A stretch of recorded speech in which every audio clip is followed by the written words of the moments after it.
जाता है ना कि और कुछ कहा जाता है। यहां जो लोग खड़े बैठे हुए हैं, मैं दावे के साथ कह सकता हूं इनमें बहुत सारे लोगों को अपना सिर ढकने के लिए, अपने परिवार के लिए पक्का छत मुहैया हो गया होगा। मैं दावे के साथ कहता हूं।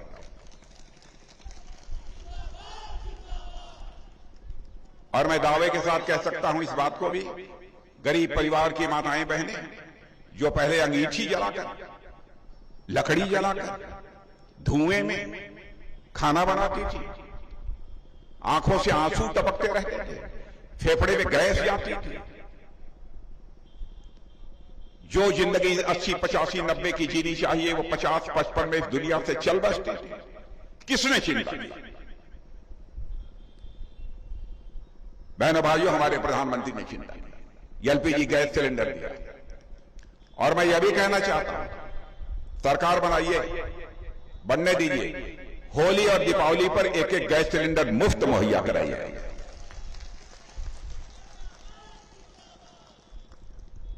कई ऐसी योजनाएं, आयुष्मान भारत योजना, मैं दावे के साथ कहता हूं यहां पर कुछ लोग होंगे, सबको नहीं, कुछ लोग होंगे जिनको कि आयुष्मान भारत का कार्ड मिला होगा। जिनको मिला जरा हाथ उठा दीजिए। वाह, अरे काफी लोगों को मिला है, बहुत लोगों को मिला। यह इलाज केवल खलीलाबाद यही धनघटा में नहीं होगा। आपका इलाज यदि आप मुंबई में, कलकत्ता में, चेन्नई में, बंगलोर में कहीं पर होंगे, बीमार हो जाएंगे, कार्ड दिखाएंगे, 5 लाख रुपए तक का मुफ्त इलाज हो जाएगा। यह है आयुष्मान भारत। एक से एक योजना। कोरोना काल में बहनों भाइयों, विगत 100 वर्षों में ऐसी महामारी नहीं आई, लेकिन इस महामारी से निपटने के लिए हमारी सरकार ने मोदी जी के नेतृत्व में जो प्रभावी कदम उठाए हैं, आपको जानकर खुशी होगी, उसकी प्रशंसा केवल भारत में नहीं हो रही है बल्कि दुनिया के दूसरे देशों में भी हो रही है। दुनिया के ताकतवर देश अमेरिका, रूस, चाइना, ऑस्ट्रेलिया सब अभी कोरोना के संकट से जूझ रहे हैं। भारत को कमोबेश काफी हद तक राहत मिल चुकी है। अब इस समय हो भी रहा है लोगों को, तो 4-6 दिन का जुकाम हो रहा है, उसके बाद मामला सब दुरुस्त हो रहा है। यही सच है। और जिस समय कोरोना का संकट पैदा हुआ, हमारे यहां बैठ जाओ बेटा, बैठ जाओ, बैठ जाओ, बैठ जाओ, बैठ जाओ। जिस समय हमारे यहां कोरोना का संकट पैदा हुआ था, बहनों भाइयों, आपको जानकारी होगी, हमारे यहां टीका वैक्सीन जिसे कहते हैं नहीं बनता। आज मैं दावे के साथ कह सकता हूं इसमें अधिकांश लोगों को 1 बार, 2 बार, 3 बार टीका लग गया होगा। यह सच है कि नहीं? और आपको जानकर यह खुशी होगी, आपको गौरव की अनुभूति होगी। पहले हमारे यहां टीका नहीं बनता था, भारत में वैक्सीन नहीं बनता था। आज हम टीका और वैक्सीन बना रहे हैं भारत में, भारतवासियों को लगा रहे हैं, और दुनिया के ताकतवर देशों को भी हम एक्सपोर्ट करने का काम कर रहे हैं, उनको भी मुहैया करा रहे हैं। यह है बात। अब इतने ज्यादा ऑक्सीजन प्लांट जगह जगह लगवा दिए हमारी सरकार ने, अब हो जाएगी महामारी तो उसका मुकाबला कर लेंगे। वैसे विधि के विधान को टाला नहीं जा सकता, लेकिन जो कुछ भी अपने हाथ में है वो तो करना ही चाहिए। उसकी सारी पक्की व्यवस्था हमारी सरकार ने करी। लॉकडाउन था, सारे कामकाज ठप, पैदल लोग अपने घरों को वापस लौट रहे। टेलीविजन के पर्दे पर आपने देखा। बहनों भाइयों, किसने चिंता की? काम बंद हो गए, कहां से खाएंगे, कैसे बच्चों का पालन करेंगे, कैसे परिवार की परवरिश करेंगे? हमारे प्रधानमंत्री ने फैसला कर लिया कि जब तक यह संकट समाप्त नहीं होता है, हिंदुस्तान के 80 करोड़ परिवारों को महीने में 2-2 बार मुफ्त राशन मुहैया कराया जाएगा। बहनों भाइयों, दुनिया में इस प्रकार की योजना करेंगे। दुनिया में इस प्रकार की योजना कहीं नहीं, या केवल भारत में। अद्भुत भारत है बहनों भाइयों इस तरह। और आपको जानकर खुशी होगी, भारत अब पहले जैसा भारत नहीं रहा। भारत पहले अंतर्राष्ट्रीय मंचों पर कुछ बोलता था तो दुनिया हमारी बातों को गंभीरता पूर्वक नहीं लेती थी। आज यदि भारत कुछ अंतर्राष्ट्रीय मंचों पर बोलता है, लोग कान खोलकर सुनते हैं कि भारत बोल क्या रहा है। यह भारत की हैसियत है। दुनिया में भारत के प्रति धारणा बदल गई है। यूक्रेन का संकट है, रूस और यूक्रेन के बीच जो संघर्ष हो रहा है, उसमें भी हमारे प्रधानमंत्री सरकार प्रभावी भूमिका निभा रहे हैं। अब प्रायः दिन में प्रधानमंत्री जी बैठकर समीक्षा करते रहते हैं कि वहां जो संकट पैदा होता है कैसे हमारे भारतवासी हमारे भारत को वापस आ जाए। मुफ्त में उन्हें लाने की व्यवस्था की गई है, लेकिन कठिनाइयां हो रही हैं। कैसे बॉर्डर पर पहुंचे लोग? वहां पर कोई एयर स्ट्रिप एयरपोर्ट बचा ही नहीं है यूक्रेन में, यहां हवाई जहाज उतर सकते। फिर भी बराबर यूक्रेन के गवर्नमेंट से बात करना, पड़ोसी देशों के गवर्नमेंट से बात करना, अपने हवाई जहाज भेजना, उनको मुफ्त बुलाना, यह सब सारा सिलसिला वहां पर चला। और भारत अब दुनिया की नजरों में कमजोर भारत नहीं रहा है। भारत दुनिया की नजरों में अब ताकतवर भारत बन गया। और मैं आपको याद दिलाना चाहता हूं, मैं भारत का गृह मंत्री था 2017 में। पाकिस्तान के कुछ आतंकवादी आकर कश्मीर में, उरी और पुलवामा में हमारे अर्धसैनिक बलों के ऊपर, सीआरपीएफ के जवान थे हमारे, उनके ऊपर कायराना हमला कर दिया। बड़ी संख्या में हमारे जवान शहीद हुए। बहनों भाइयों, चटपट में पहुंचा हुआ और गृह मंत्री रहते हुए जो मैंने कंधा उन जवानों को लगाया था, आज भी उसकी याद आती है तो मुझे शर्म आता है। और उसके बाद रात को आकर प्रधानमंत्री जी के साथ बैठे हम लोग और हमारे प्रधानमंत्री ने चटपट फैसला कर दिया। और उसके बाद आपने देखा कि हमारे भारत के सेना के जवान पाकिस्तान की धरती पर जाकर आतंकवादी ठिकानों पर सर्जिकल स्ट्राइक और एयर स्ट्राइक करके उनका सफाया करने में पूरी तरह से कामयाब रहे।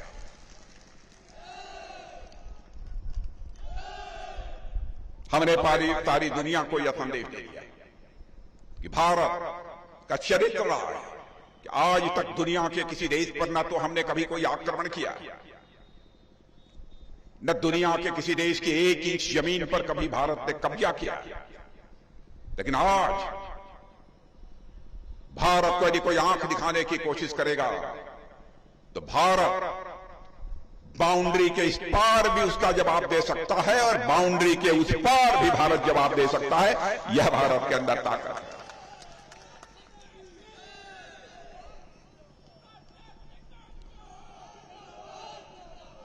और बहनों भाइयों, मैं आपको यकीन दिलाना चाहता हूं, हमारा प्रधानमंत्री बहुत मजबूत है और देश का रक्षा मंत्री होने के नाते मैं भी आपको यकीन दिलाना चाहता हूं, चाहे जो भी कीमत चुकानी पड़े मेरे बहनों भाइयों, हम लोग भारत माता का मस्तक किसी भी सूरत में झुकने नहीं देंगे।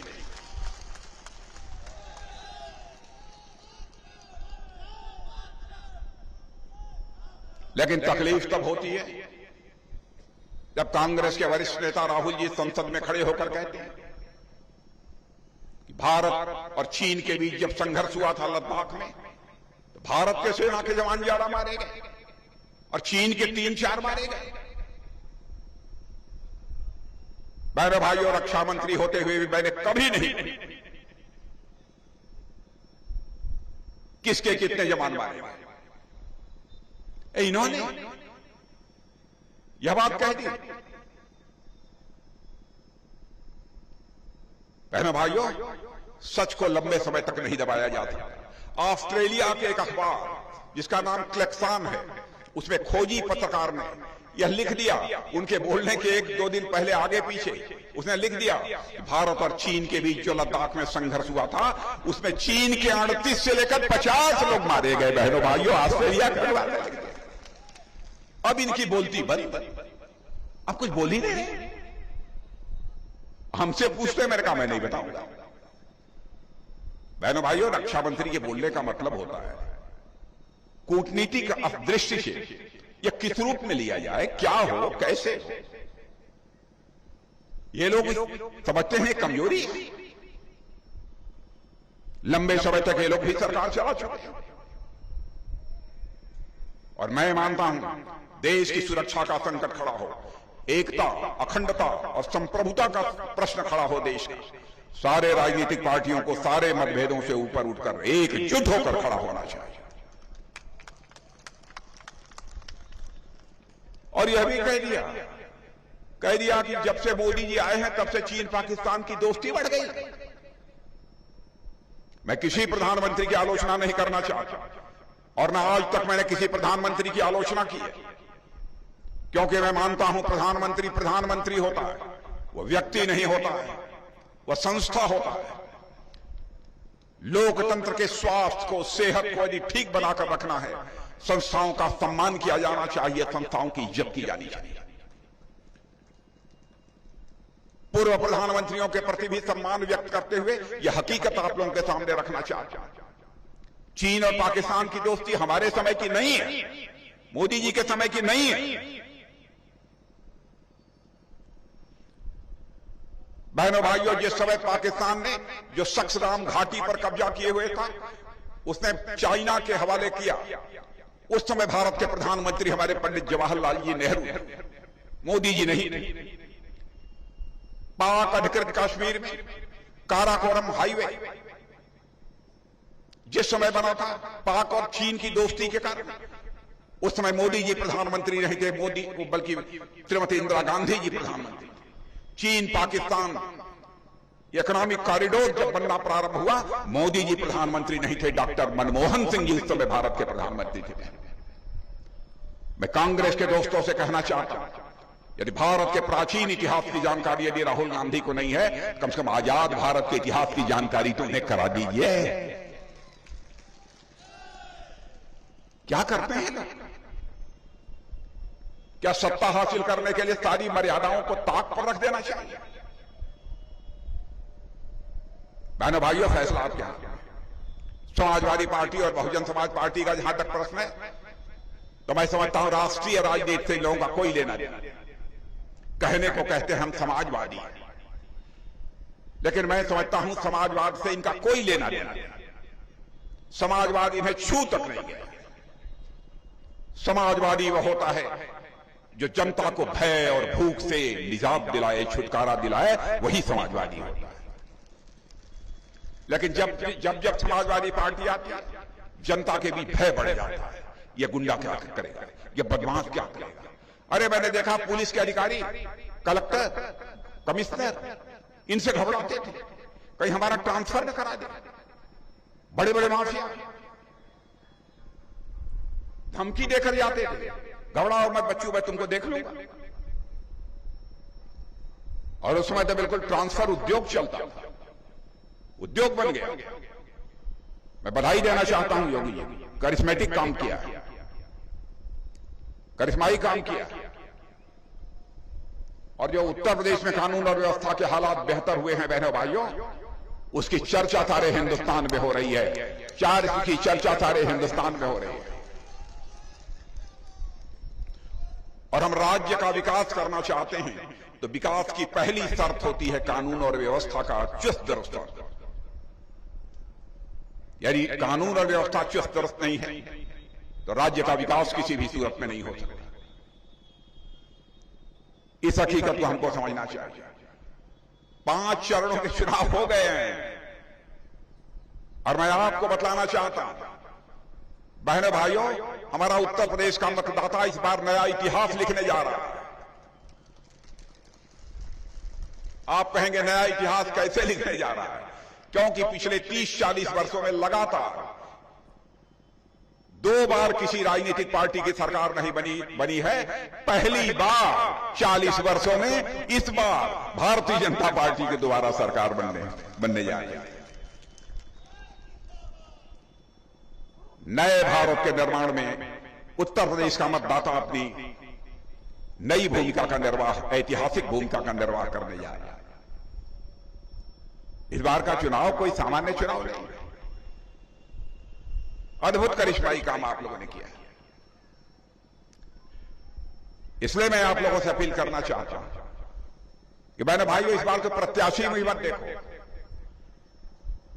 प्रत्याशी तो है, पार्टी ठीक होनी चाहिए। और आज सीना ठोककर आप कह सकते हैं भारतीय जनता पार्टी भारत की ही नहीं, सारी दुनिया की सबसे बड़ी राजनीतिक पार्टी बन गई है। सारे दुनिया की सबसे बड़ी राजनीतिक पार्टी बन गई।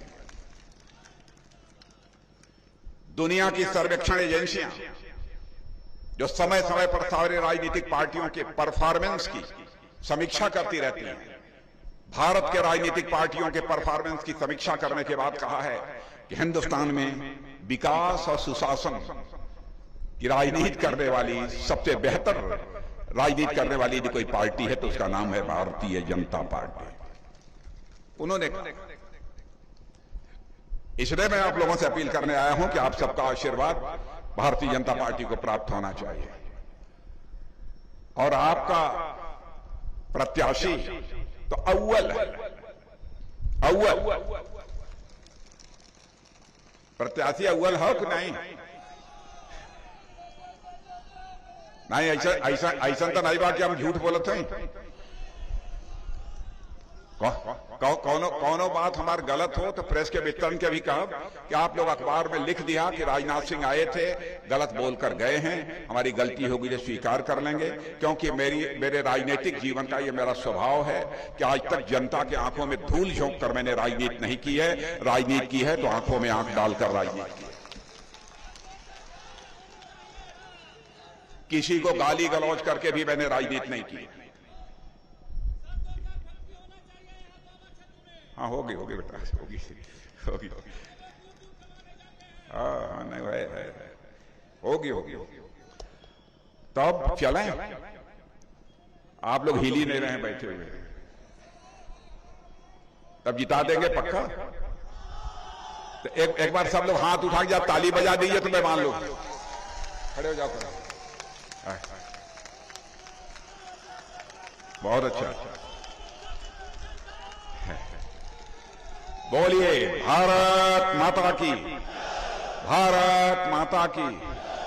अब देखिए इस बार जो सरकार बनने जा रही है, इस बार जो सरकार बनने जा रही है, लोग कहते हैं डबल इंजन की सरकार।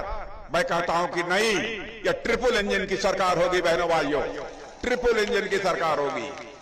लोग हमसे पूछे कि कैसे ट्रिपल इंजन की सरकार होगी, तो मैंने कहा ट्रिपल इंजन की सरकार ऐसे होगी, हमारे प्रधानमंत्री मोदी जी का विजन होगा, योगी जी का मिशन होगा और जनता का पार्टिसिपेशन होगा, आपकी भागीदारी होगी, ट्रिपल इंजन हमारी सरकार चलेगी। आप सबको बहुत बहुत धन्यवाद। बोलिए भारत माता की।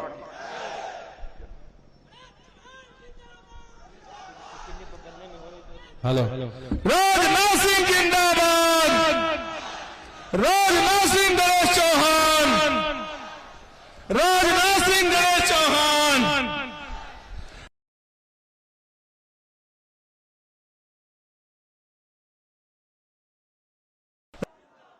आप सभी लोगों का